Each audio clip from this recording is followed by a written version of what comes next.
Week 4 in the CFL. This is the CFL Betting Blueprint. Andrew McInnis, Terry Edelmann, Bobby Dubeau with you guys. And success continues for the three of us. 3 straight profitable weeks. We're making money across this league. And, well, the same goes for overbetters because we're seeing points, we're seeing action, and we're seeing a lot of games that are just non-stop scoring. So look forward to seeing what the new week brings for us here, guys. Also nice to have this week Thursday, Friday, Saturday, Sunday. Of course, on Saturday of week 3, we had a triple header. And, this time we got a little more spread out as far as the schedule is concerned. But we'll go around the horn here. Terry, how was your week 3, man? Yeah, obviously the first 2 weeks of the season were great, profitable weeks. And I was looking to keep that going in week 3 and ended up sweeping the board 6-0. My best week of the season so far. 15-5, up 22.66 units in the CFL this season. Number 1 at Picks and Parlays. It's just been a fantastic start to the season. Of course, totals, player props. It's just been a great start. So looking to keep going here in week 4. Everyone loves talking about the dog days of summer. The three of us will look to capitalize on the CFL during the summer. Bobby, for yourself, how'd things unfold for you? Good. Another win for the Elks, and tried to do the very tricky middle with the Lions, and it didn't work out so well. Also fell on my face on the Redblacks too, but I'm not applying the half unit rule to the Redblacks because there's actually still hope. They get blown out, but there's still hope. The person in charge knows what he's doing. I remember you saying that a couple years ago. You're like, yeah, I can't ever give a full unit. Well, our good buddy Ian Cameron, he's been saying that maybe Coach Dinwiddie is losing his fastball. I think he just did himself a disservice by going to the Redblacks. So we'll see. We'll see, Bobby, if he can turn this team around. Unfortunately, the coach can't go out there and play for them. As some of you guys watching last week might have suspected, I did get there with 1 under, and it was looking maybe like there was a chance. It was the BC game, but there were some garbage time points there. I pretty much needed just a nonstop blowout, and then BC got some garbage time points. That goes under. That was my 3% play. 5% play was Argo's money line. We cashed that one, and we also hit Elks plus 3.5. So didn't think I would be having success like this with the Elks early on. We'll see what happens moving forward. But it's time for week 4, guys. So great stuff. And shout out to all of you guys with the comments. Great stuff with the comments last week. A lot of you guys appreciating it, joining us with the CFL. So we certainly appreciate that. We hope you guys can enjoy the league like we do. And also a lot of you guys that just like betting overs. I mean, hey, what is it? 1 under on the entire season so far here, guys. Hard to complain about that. Okay, Bobby, let's talk about the first game of the week. We're going to break down Elks and Blue Bombers. And this week, courtesy of Terry, we have a nice little screen grab of some look-ahead lines here. So we'll take a look at that first things first here. Elks, Bombers, open 5.5 rough number here. Total 52.5, actually shaded towards the under. And now that we take a look at it here, Bobby, we are seeing a 3 as the consensus number and 54.5. I've even seen some 55s, 55.5s popping up here. What do you think about this matchup? Well, first off, we have to announce that the Cody Fajardo fan club, all applications come through us. We're now sitting at 3 members. Just took out the best team in the league. I think the Alouettes are still the best team in the league. Unlike other shows, the best team in the league is allowed to lose a game once in a while and still be considered good. I think a lot went the Elks' way in that game. We had a Sneed fumble with 8 minutes left in the game. We had Mario Alford muff a punt like a minute and a half later, put the Elks on like the 15-yard line. And there's also like a big hit by a bus factor here with Justin Rankin, who's now down to like 6 or 7 to 1 to win MOP. So I think it's a little misleading to say that the Elks are totally back. And it's a short week for them too. Nick Anderson, arguably the best guy they have on defense, is not looking like he's going to be playing. He's their middle linebacker. You'll hear about that in a few days from the league, I bet, hopefully before game time. Winnipeg's had all their practices. They've had a week off. They're fairly healthy. This line now, 3 was at 2.5 earlier as well. This line implies that Edmonton is the better team on a short week going into Winnipeg. And despite being like the biggest financial backer of the Elks in the last few weeks, I'm not sure they're the better team yet. So like you said, the look ahead is 5.5. I just can't chase like a 2.5, 3-point move and be back in the Elks. So I'm on the Bombers. I like the Bombers even where they are at 3 with a little bit of juice. 3.5 is probably where I'd cut that off. Well, I mean, Terry, when you look at this 54.5, and as I mentioned, at 55, you can get some, and there has been one or two 55.5s. You know, this Bombers team has some time to prepare.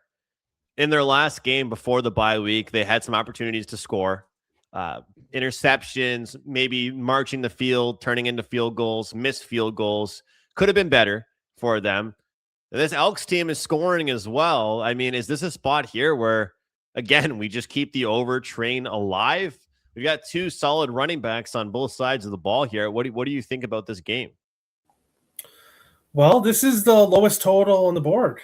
55.5 is the lowest total of the week so far. And 9 overs, 1 under to start the season so far. So books were going to adjust. I expected them to adjust last week. Of course, I stayed off the over on Saturday on all 3 games. There were lots of weather concerns, especially in that Edmonton game. So I wasn't taking the over. I did take the highest over of the week, the 59.5 between BC and Hamilton, just those 2 defenses.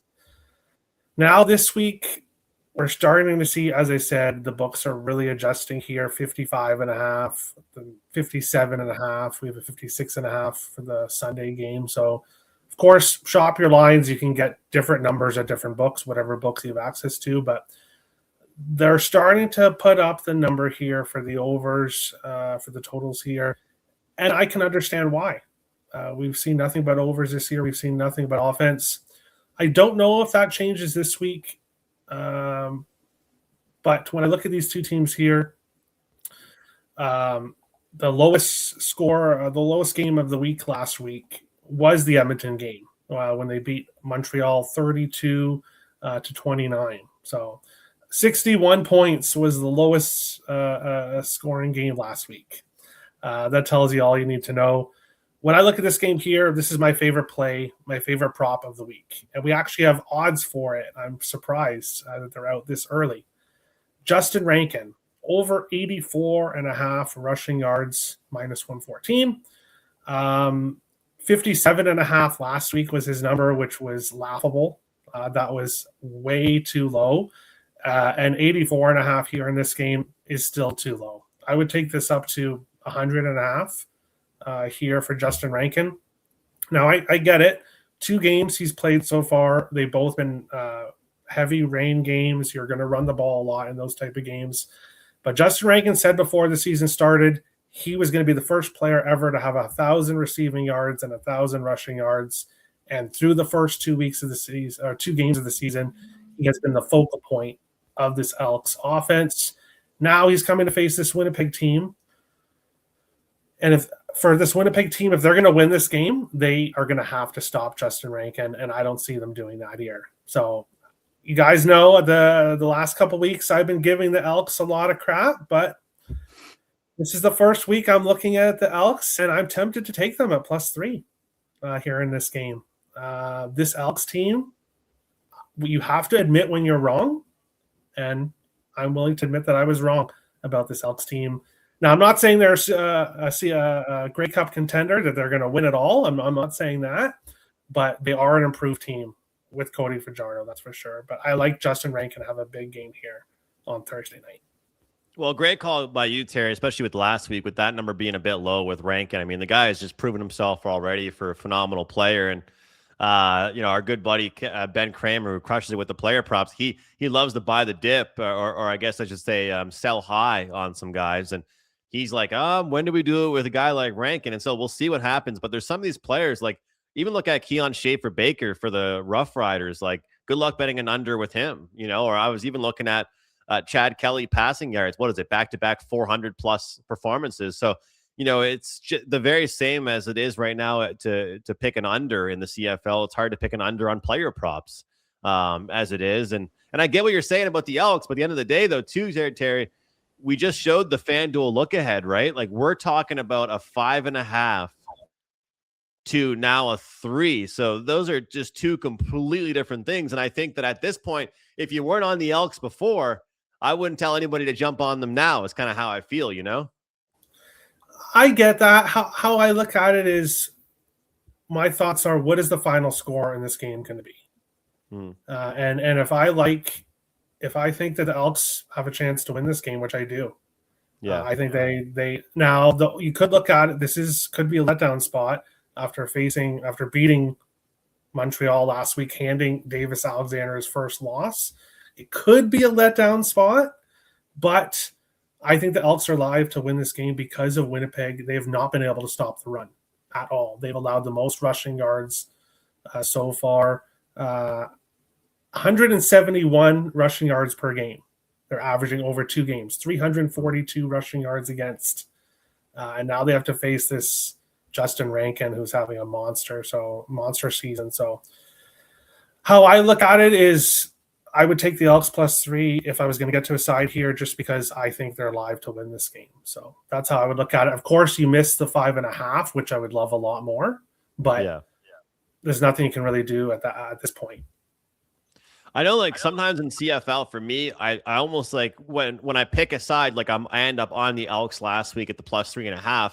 You're almost thinking like, all right, if this team has success this weekend, I'm looking to go immediately against them the next time. And I find sometimes with the CFL, and I'm sure you guys can agree with me on this, though, it's very much so like a what have you done for me lately type of league, but also an overreactionary type of league as well, right? And like I think that we can look at totals. That's good luck being contrarian. I tried it once, but I mean it's looking at, and to the point that you guys both brought up there, you take down Davis Alexander, and again, you know, we give credit, but to your point, Bobby, like some people all of a sudden we made jokes last year on the show that people would call their power rankings were pretty much the standings, you know, power standings, just because of one loss. And so look, that last home game wasn't good for this Bombers team. I'll admit it. As Terry mentioned, they got run all over. I was shocked to see Hamilton's run game, really not even just their passing game.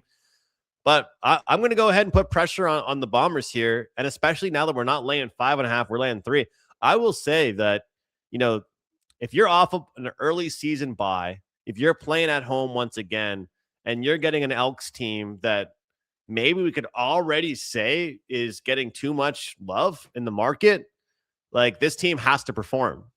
The question is that are they going to be able to get a stop? Because if not, Terry mentioned this is the lowest total on the board, which is crazy to say, at 54, 55. It's hard not to look towards points either. So 2 serviceable running backs, 2 running backs we can rely on. Curious to see if the over ends up being a play here, guys, as well. But it's going to be a great one. And that's why I think it's so great to have these look aheads, right? The 5.5 and 52.5. What a difference now with the 3 and then 54.5, 55.5. So the next one up is Argos and Roughriders. And speaking of those movements here, Terry, the 5.5 dog spot there for the Argos. Sask laying 5.5 in the look ahead.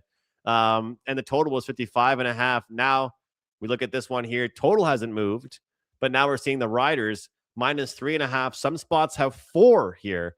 So again, I always say this to people every week.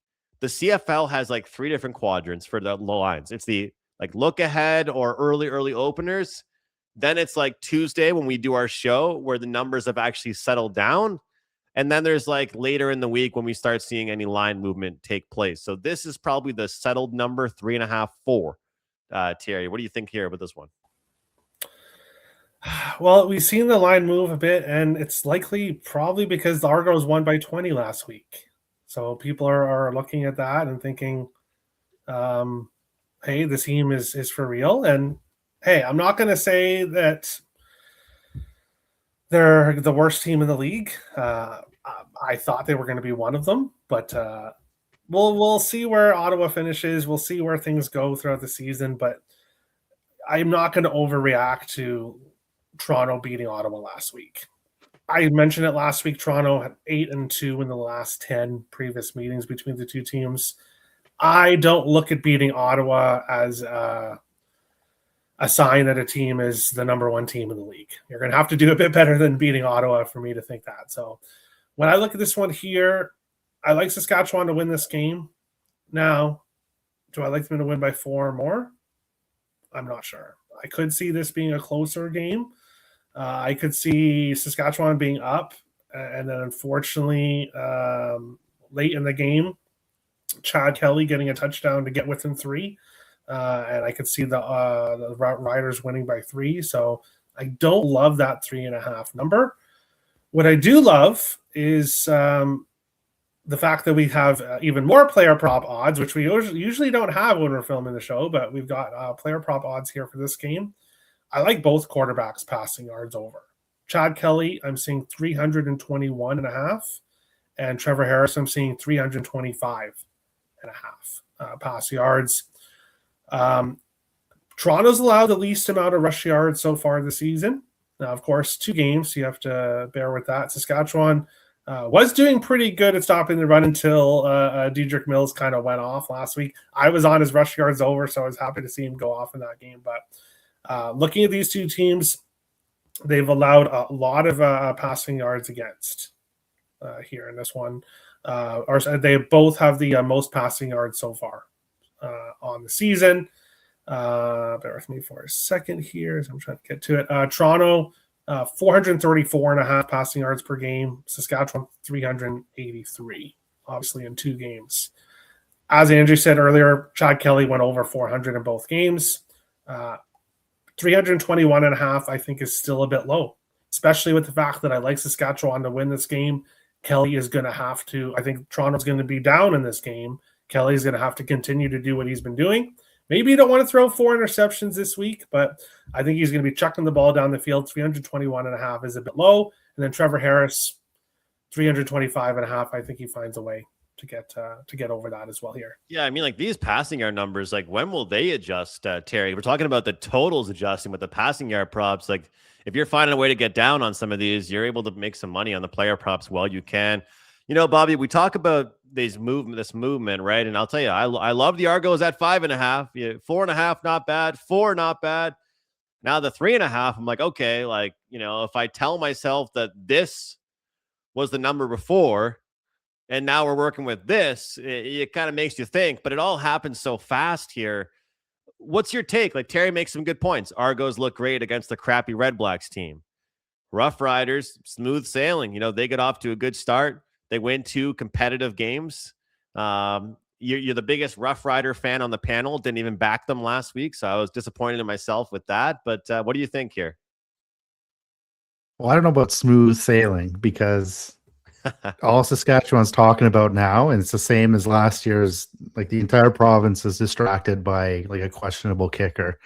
And instead they should be looking at the questionable decisions that's like their coach is putting them in. The Riders did look like the best team in the league in the first half of both games, and they just can't seem to figure out how to play with the lead.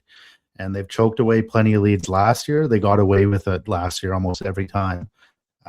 They love to take field goals and try and stop a touchdown. That's basically their second half strategy.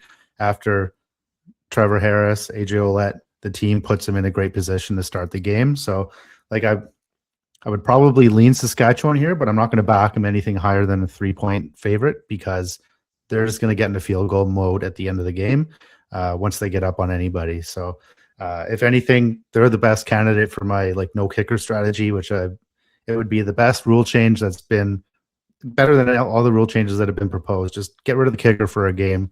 Go for it every time. Have your punter handle kickoffs. You'll actually see some separation in some games instead of just trading these field goals back and forth. As for the Argos, I agree with Terry. Beating Ottawa, unfortunately, it's no different than last year. I didn't upgrade the Argos at all, even though they had a 20-point victory.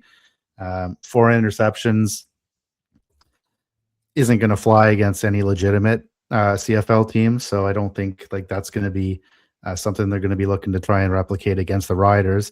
But I don't think they're going to be able to get away with as much as they did against the Redblacks, who just can't execute. So third game on the road. This is actually a home game for the for the Argos, who chose to like forfeit 3 home games.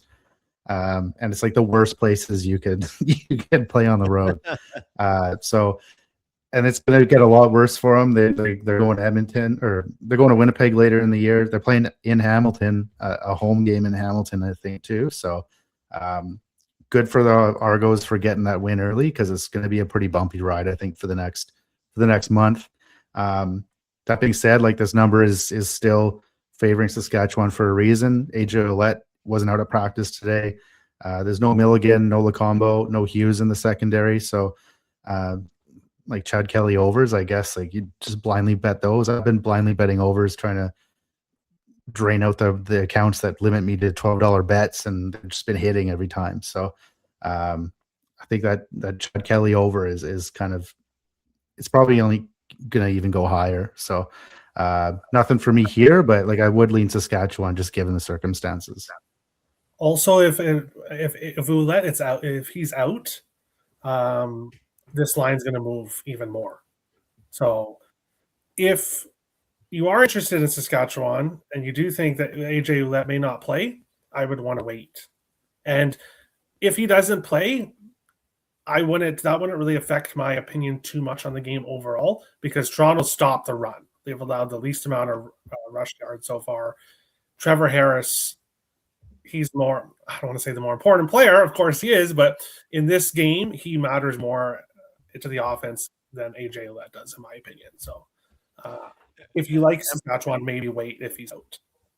I'm looking at odds logic right now. Like, there's like 1 or 2 3.5s, but we are seeing 4s. So obviously we do see some games land on that number. So shop around depending on what you need and what you want. And as Terry mentioned, hey, if you do think you can get a better number, even though AJ might be out, then you can wait a little bit as well on that. I'll tell you guys, like I said, I love the 5.5, the 5. Curious how I'll play it now, but it is interesting, right? Like Bobby talked about it. Saskatchewan, their first 2 wins, they're saying, hey, look, nobody believes in us, we're not getting the respect, but I kind of agree with them, at least going into last week. And then people are saying, well, they barely got the job done. It just makes me laugh, because in any other league, people love to like hype up the defending champions. This is a 9-team league, guys, and the media doesn't really have much to say about the Roughriders, unless there's a different media that I don't know about, that I don't watch. But the Roughriders just don't seem to get the love that I think that they maybe deserve, and they get 2 wins. Now the question is, does that win they got last week really mean anything? That's, but we also have 2 teams right now that are picking up wins. And the biggest question for me regarding this game is exactly what Terry said, which is, who cares about their win against the Redblacks? How bad are the Redblacks? Well, they're pretty bad. And so are we even impressed? Bobby didn't even upgrade Toronto. So it tells us a lot of what we have to know here. Prop game, Chad Kelly game. I think that potentially we could see like a Argos first half hang around, and then maybe Roughriders like get after it in the second half.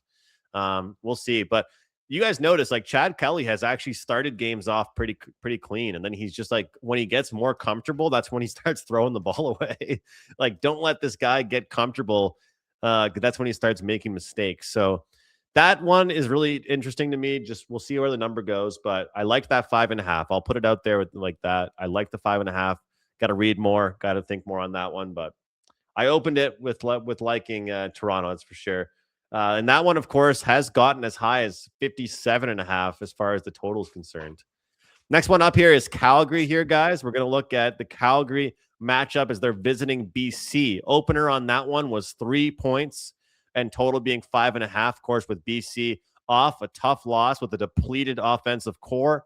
And now we take a look at the line here, guys, -1.5, and we're getting closer and closer to just pretty much a pick here as far as this matchup is concerned. So we've got a depleted offensive core. We've got Bobby and Terry telling me before the show started that Rourke is by far the best quarterback. No, he is the best quarterback here, we're saying. I'm going at it with people online. And everybody, you know what, Bobby? For the good of the league, I'm happy to see me be able to start. And shout out to our man, Darsh, and I hope Darsh watches this. He literally called me out. He goes, yeah, well, you're just saying this, but he had no weapons. And I told him, I'm at a wedding. I barely watched any of the game. I literally said straight. He's like, oh, so you're just looking to rage bait all of us here. So the Lions, depleted offensive weapons, not able to get the job done, and you run into a team that right now is just putting up points on everybody. But now you go back home, it's a pick here, Bobby. How do you play this one? Yeah, well, that media that you said doesn't respect the Roughriders, they've all jumped off the Lions bandwagon. Again, BC's the worst team, worst defense in history. I'm not there yet. This is the same, much like the Riders and Kickers last year. The Lions and their secondary were a story for the last couple of years. They've been there before. VA, not a huge like stats guy like Bo Levi, who just throws for a lot of yards, plays a lot of games, gets a lot of LP votes. I don't think he's going to go out there and totally embarrass the Lions. But like with VA, there's always a threat to win. He's kind of like a Fajardo or an Alexander, where they'll find a way somehow. So everybody's learning all about BC this week. Apparently, there's water in the background. There's no crime when major international events come to town. Well, the thing that people are going to find out this weekend is that there's a lot of Albertans in Kelowna. It's pretty much the middle point between them. This isn't like a BC plays home field. This is going to be much closer to a neutral. I still give the Lions a bit of a home field there, but not the typical like couple points that you'd see at BC Place, especially when the Stamps are coming in. It's a 6-hour drive for them. So the home field's like almost eliminated here. I think Calgary should probably be favored just because like the Lions, it's not even their secondary. Their biggest problem is their wide receivers. Out basically four of their 6 wide receivers to start the year. So I think Calgary even 1.5 maybe, but I think Calgary should be a slight favorite. Maybe see where this line goes and just take the points if it gets to a 3 on either side. Well, Terry, I mean, I tweeted this out last week. I think it was Friday night. I was like, well, I guess it's as easy as just betting against the injured team, and like you think to the NFL sometimes and you think like, okay, this team has some injuries. You can play the injured team because you're getting that line. But as Bobby and I always joke around about, the CFL takes like 4 days to tweet out a graphic when a player is going to be out or not active. And maybe that means the market takes some time as well, because the Lions got roasted last week. Let's not sugarcoat this here. And yeah, you guys, people can tell me, well, if Rourke had Hamilton's weapons and he would have been just fine too. Yeah, sure. But the defense got roasted, so it's not like it's just one problem. It's 2 problems. Is it the defense? Is it the offense? Is it the offensive line? I had people telling me that Rourke was holding on to the ball too long. And it wasn't just this week. They've seen that. They've seen it in the past. So, I mean, as Bobby said, this is a Kelowna game. This is not, this is we'll call it almost a World Cup situation with both the Argos and the Lions being, their cities being featured here, Terry. I mean, what do you make up here? Can this Lions team go 0-3 to start their season off? They can, yeah. One of these teams is going to be 0-3. One of them is going to be 0-3. One of them is going to get their first win.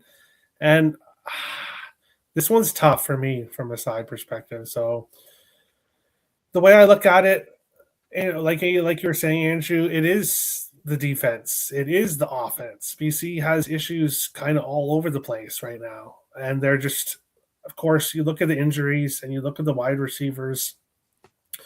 Maybe they get Keelan Hatcher back, but they might lose Justin McInnis. And that's, what if they don't get Hatcher back? You're playing with complete backups of the wide receiver core. And you have Vernon Adams Jr., of course, who used to play for BC. They chose Nathan Rourke over him. Now, of course, he has played them since then.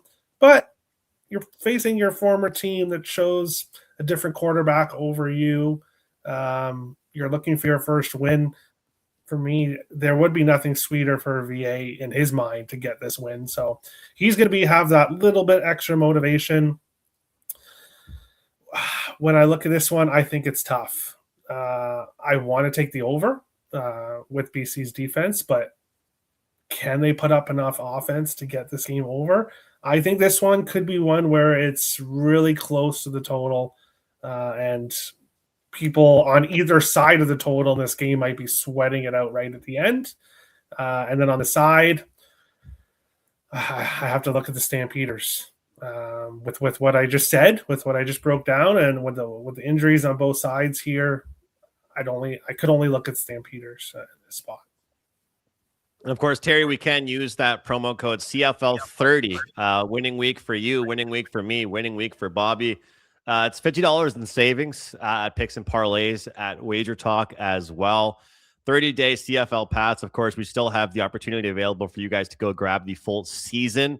But for some of you guys that are interested in just those 30 days, just a little month, until some maybe college football back up or some baseball gets going again or more competitive, whatever you want to do. But 30 days is available. Get 4 weekends out of us. And I, for one, we see a lot of people doing polls on this, guys. I, for one, like the Thursday, Friday, Saturday, Sunday. I don't know about you guys, but I think you're kind of on the same park as me. Like I like spreading it out. I like getting one game a day. That way, if I have a wedding to go to, I'm not missing 3 games in one day. I wasn't too happy about that over the weekend, but I'll take the winners as I can get them.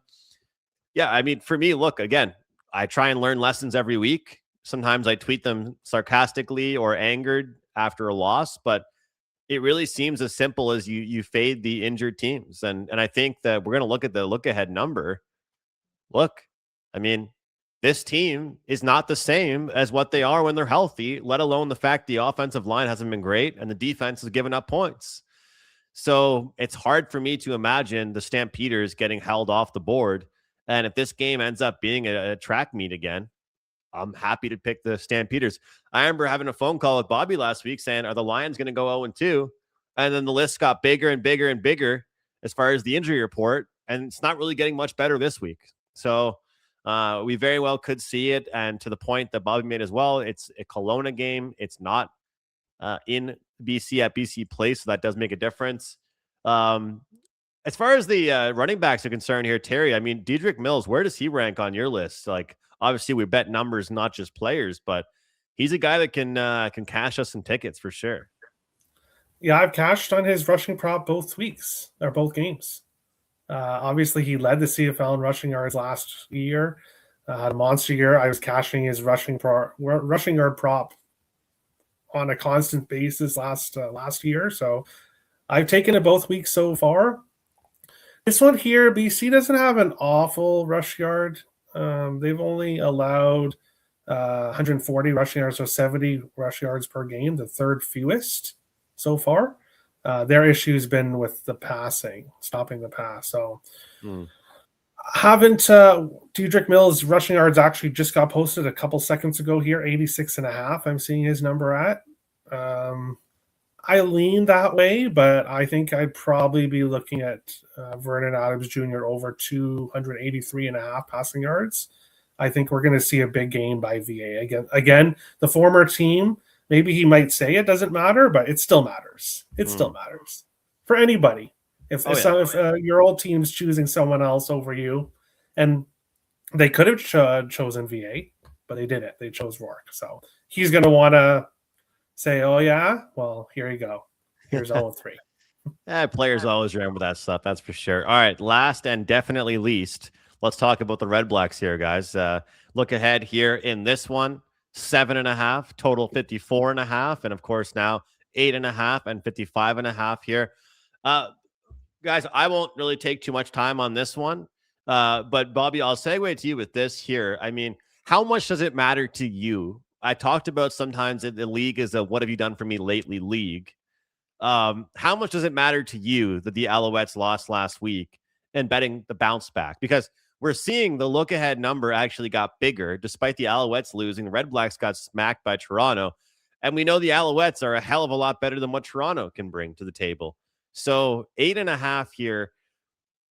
And when you look about some of these spots where we think about how does this team perform as this favorite or this underdog, this Alouettes team seems to do pretty well when they're given a pretty big number like this.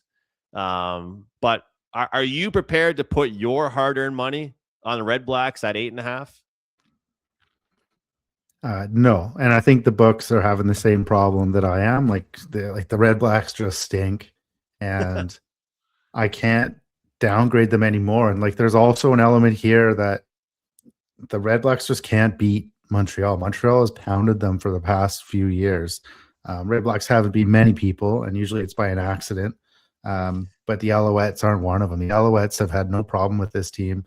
You mentioned Ian Cameron questioning the intellectual capacity of Ryan Dinwiddie for evaluating players. I can't downgrade Jake Mayer anymore either, or else we're talking about like a Trey Ford or a Taylor Powell kind of quarterback here. And like I don't think we're at that point yet. I don't think this is Fajardo and Ford last year with Drew Brown and Jake Mayer. So I'm not jumping off the Dinwiddie bandwagon yet, because 2 years before Nick Arbuckle won a Grey Cup with him, he lost the the backup job in Ottawa to Caleb Evans.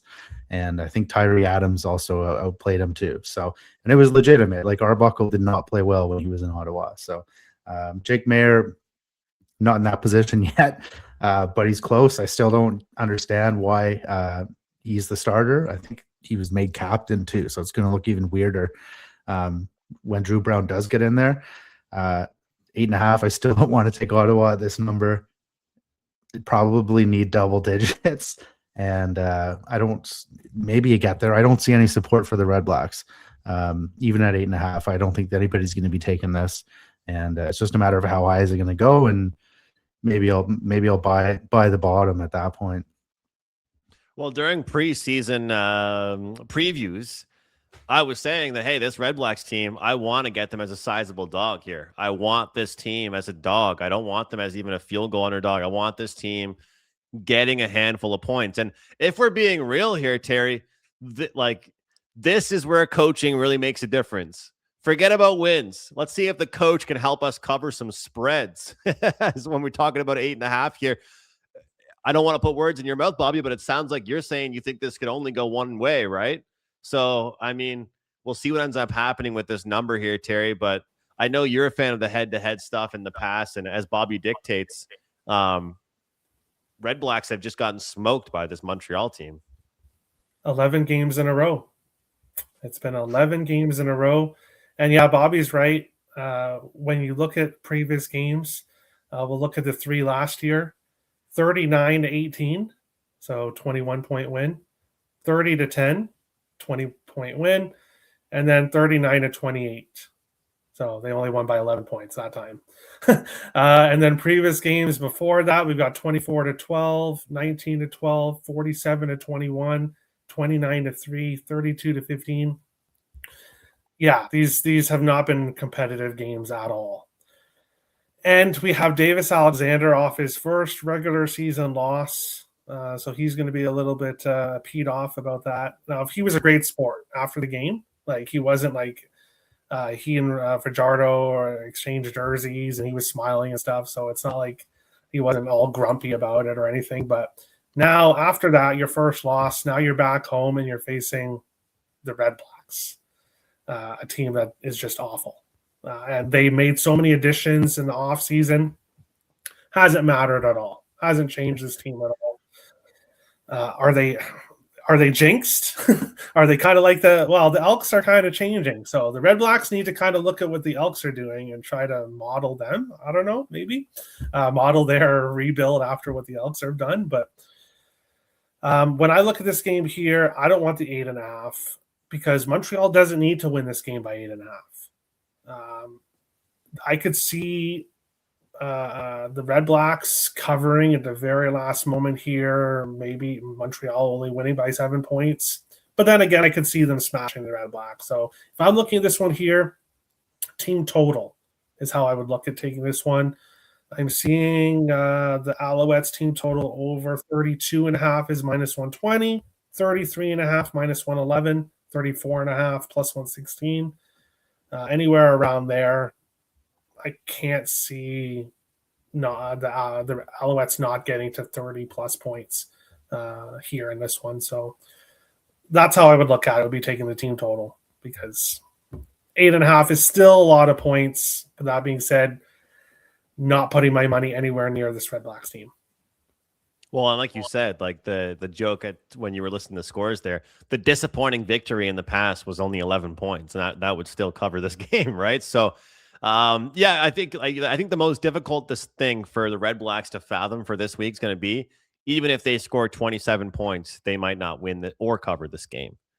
So this is a step in the right direction game. This is a do the right things game and don't look at the scoreboard type of game if you're the Redblacks.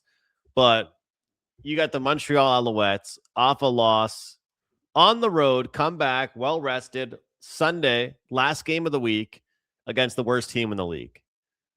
Yeah, I mean, I heard Bobby say this, maybe at double digits, he'd consider the Redblacks here. And I, myself, I mentioned before the season began, maybe I want to take the Redblacks getting points. I don't hear, guys. You're not going to hear me. I was crazy enough to take an under last week. I don't think I'm taking the Redblacks this week. So very curious to see what happens with this number. Don't mind the team total shout whatsoever by Terry, and we'll see what happens with this game. If your book offers alternate numbers, look for those Alouette blowout numbers. We'll see what ends up happening here. But I could also see the first half just being a good look because, this Alouettes team just might come out crazy. And even though Terry just listed off the scores, we have seen in years past this Alouettes team have booming starts and then kind of slow down and let teams kind of back in it. So, but looking forward to a great week, guys. As I mentioned, I'm a really big fan of the Thursday, Friday, Saturday, Sunday, one game a day type of situation. So look forward to watching some CFL. Great weeks so far for the three of us. Terry holding it down, number one spot at Picks and Parlays. I'm holding it down at Wagertalk, and I think Bobby's holding it down in the entire X community and building that fall. Make sure you guys follow Terry or Bobby at Mr. Surrey Jack, Terry at TE Picks, myself at McInnis Picks. Go around the board for any closing thoughts here, Bobby. Well, if you're looking for somebody to blame on that BC Lions side, sure, it could be the receivers, could be the secondary, but I think it's the coach that's kicking the field goals on the 5-yard line, the 9-yard line, and giving an outstanding player like Bo Levi Mitchell the ball on the 40 every time. So, he had a killer game. He only had 285 yards because he only had 60 yards of field to work with. So maybe you can consider that for some unders for Calgary, just because they're going to be gifted a lot of yards in 0 seconds by the BC Lions' addiction to field goals. Yeah, and I think that's just to kind of hit home that point for Bobby and for myself on X even it's not like we hate field goals as much as what they turn into, right? It's not like, oh, they shouldn't have got 3 points. It's like, no, they shouldn't have given the ball to the opponent on the 40. That's what we're saying. Because a lot of times they're scoring 3 and then they're just giving up at least 3 in the next drive for the opposition. So we'll see what ends up happening there. Terry, look, field goals are good, but if it's 5-yard line, it's like just go for it once in a while here. But closing thoughts for you, that CFL 30 promo codes available for you at Picks and Parlays. Anything you want to mention? Yeah, I completely agree with that. And me and Andrew were actually messaging back and forth about this. I think it was last week or the week before. And for me, I say if I was a coach, I would be going for it under 3 yards. I would probably be going for it. At least 2 yards, I'd be going for it. Especially if you're that close in the 5 yards to go. Okay, maybe you don't score, but at least they're going to start way in their own zone, not have to start so. Pin them deep. Yeah, exactly. So I would be going for it. I would have some balls if I was a CFL coach. I would be showing my balls on the field and going for it. But right now, as I said, the CFL season just has been fantastic. Can't